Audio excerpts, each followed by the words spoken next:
तो आज का जो हमारा टॉपिक है वो है जॉन डन। यानी कि आज हम जॉन डन की बायोग्राफी डिस्कस करेंगे। तो चलिए स्टार्ट करते हैं। जॉन डन जो थे वो एक मेटाफिजिकल पोइट थे। इनकी बर्थ हुई थी 22 जनवरी 1573 में। लंदन में ये पैदा हुए थे। ये एक ब्रिटिश राइटर थे और रोमन कैथोलिक फैमिली से बिलोंग करते थे। यहाँ पे नोटेबल बात यह है कि उस टाइम पे यानी रोमन कैथोलिक इलीगल था, यानी कि practices of Roman Catholic was illegal in England. इनके जो फादर थे उनका नाम भी जॉन डन ही था, यानी वो जॉन डन सीनियर थे। तो इनकी जो मदर थी वो एलिज़ाबेथ हेवुड थी। डन जो थे ही वाज थर्ड ऑफ 6 चिल्ड्रंस। इनके जो फादर थे वो 1576 में उनकी डेथ हो गई थी। और जब उनकी डेथ हुई थी तो जॉन डन जो थे वो सिर्फ 4 साल के थे। डन की अगर मदर की हम बात करें एलिज़ाबेथ हेवुड की, तो वो जॉन हेवुड की डॉटर थी। जॉन हेवुड के बारे में अगर आपने सुना हो तो एक फेमस प्ले राइट थे। ये भांजी थी द ग्रेट्स थॉमस मोर की। अगर थॉमस मोर के बारे में आपने पढ़ा है तो इन्होंने यूटोपिया लिखा था। इनकी जो मदर थी उन्होंने दोबारा से शादी कर ली, किनके साथ? डॉक्टर जॉन के साथ। वो भी एक वेल्दी इंसान थे। 1583 में 11 साल की उम्र में इन्होंने स्टडी स्टार्ट की हॉर्ट हॉल में। अगर मौजूदा देखा जाए तो वो जो हॉर्ट हॉल था वो हॉर्टफोर्ड कॉलेज बन चुका है ऑक्सफोर्ड में।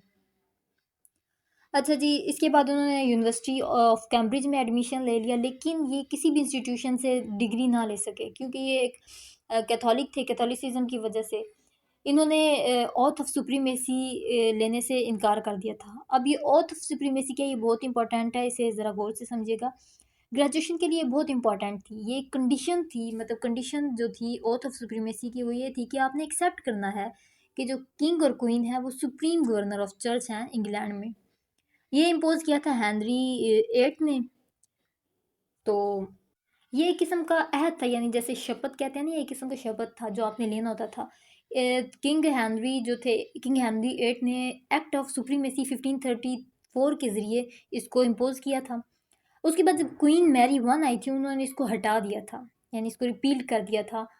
बट क्वीन एलिजाबेथ वन जब आई थी उन्होंने इसको दोबारा से सेट किया था through the act of supremacy 1559 में।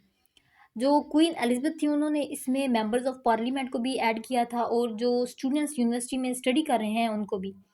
अब 25 की एज में 1597 में जो जॉन डन थे वो as a chief secretary to lord keeper, ये चीफ सेक्रेटरी अपॉइंट हुए थे to lord keeper of great seal, यानी कि सर थॉमस एजेटन के अंडर ये काम कर रहे थे।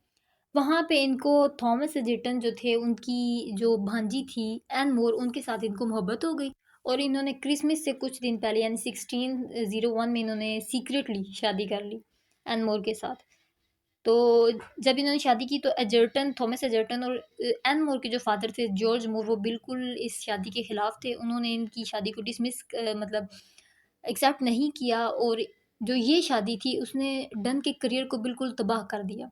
और जो डन थे वो फ्लीट प्राइजन में जाए गए, यानी उनको कैद कर दिया गया। और चर्च ऑफ इंग्लैंड जो थे प्रीस्ट सैमुअल ब्रोक जिन्होंने इनकी शादी करवाई थी वो भी बेचारे जेल में चले गए, लेकिन ये जल्दी रिहा हो गए थे और इनकी जो शादी थी उसको भी एक्सेप्ट कर लिया गया था।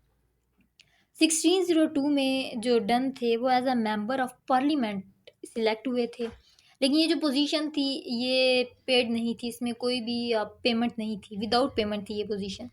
क्वीन एलिजाबेथ जो उनकी डेथ हुई थी 1603 में, ये बहुत इंपॉर्टेंट बात है, यानी 1603 में क्वीन एलिजाबेथ वन जो थी उनकी डेथ हो गई थी। किंग जेम्स जो वन थे वो किंग ऑफ इंग्लैंड बन गए थे। उसके बाद 1610 से 1611 में जॉन ने कुछ एंटी कैथोलिक पोलेमिक्स लिखी थी, जैसे कि सीडो मैर्टायर और इग्नाटियस हिज कॉन्क्लेव। ये मार्टिन के लिए उन्होंने लिखी थी, ठीक है। उसके बाद 1614 में जो डन थे वो दोबारा से मेंबर ऑफ पार्लियामेंट यानी एमपी सिलेक्ट हुए। किंग जेम्स जो वन थे वो डन की वर्क से बहुत ज़्यादा खुश थे। 1615 में जो डन थे वो प्रीस्ट सिलेक्ट हुए थे in the church of England में। एनमोर जो थी वो उन्होंने 12 बच्चों को बर्थ दिया था और शादी के 16 साल बाद, यानी कि जो एनमोर थी उनकी डेथ हो गई थी 15 अगस्त 1617 में, 5 days after giving birth to their 12th child. यानी कि 12वें बच्चे को जब वो बर्थ दे रही थी तो उसके बाद उनका बच्चा भी मर गया था और 5 दिन बाद जो एनमोर थी उनकी भी डेथ हो गई थी। डन इस वजह से बहुत ज़्यादा दुखी थी। उन्होंने अपन कुछ लिखा था, यानी कि इस लव और लॉस के ऊपर लिखा था। 17th होली सोनेट उन्होंने लिखी थी। 1621 में जो डन थे, डीन ऑफ सेंट पॉल्स, ये सेलेक्ट हुए थे। ये एक वेल पेड पोजीशन थी, यानी कि चर्च ऑफ इंग्लैंड में ये बहुत अच्छी पोजीशन थी और ये वहाँ पर तब तक थे, यानी अपनी डेथ तक 1631 तक ये वहीं पे रहे, वहीं पे काम किया। इनकी अगर अर्ली पोएम्स की बात करें तो वो रिलेटेड थी developed knowledge of English society. Early poems में इन्होंने क्रिटिसिज्म किया था on the problems of England, like corruption और जो अदर प्रॉब्लम्स हैं उनके ऊपर।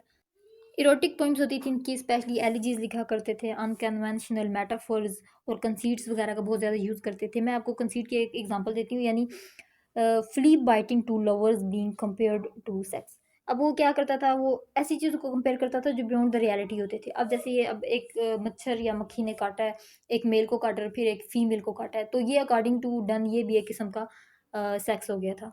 उनकी जो आखिरी वर्क थी, यानी end of his life works की अगर बात करें तो उसमें होली सोनेट एक्स आ जाता है, डेथ बी नॉट प्राउड। अच्छा, इनके ऊपर क्रिटिसाइज किया गया था कि ये मेटाफिजिकल फॉर्म का बहुत ज़्यादा यूज़ करते हैं, कंसीट्स का बहुत ज़्यादा यूज़ करते हैं। ये माने जाते हैं प्रोमिनेंट मेंबर ऑफ मेटाफिजिकल, यानी कि मेटाफिजिकल फॉर्म्स का ये बहुत ज़्यादा यूज़ करते थे। टू टाइप्स ऑफ कंसीट्स होती हैं, मैं आपको बताती हूँ। कंसीट जो है ना, वो उनकी दो टाइप होती हैं, एक पेट्रार्कन कंसीट और एक मेटाफिजिकल कंसीट्स। जो पेट्रार्कन कंसीट है, मैं आपको शॉर्टली बताती हूँ कि ये कंपैरिजन होता है रिलेटेड टू रियलिटी, यानी कि समहाउ ये रियलिटी से रिलेटेड होता है। लेकिन जो मेटाफिजिकल कंसीट होती है वो तो comparison beyond the world, beyond the reality, ऐसी कंपेयरिंग होती है जो रियलिटी से जिसका कोई ताल्लुक ही नहीं होता। ये मास्टर ऑफ मेटाफिजिकल कंसीट्स थे जो जॉन डन थे। इनकी राइटिंग्स में हम लोग विटी, पैराडॉक्स, पंज वगैरह का इस्तेमाल देखते हैं। इनकी डेथ हुई थी 31 मार्च 1631 में, और ये दफनाए गए थे ओल्ड सेंट पॉल्स कैथेड्रल में। तो ये था हमारा आज का टॉपिक। आई होप आपकी इसकी समझ आई होगी। अगली वीडियो तक के लिए अल्लाह हाफिज़। अगर वीडियो पसंद आई हो तो इसे प्लीज़ लाइक और सब्सक्राइब ज़रूर कीजिएगा।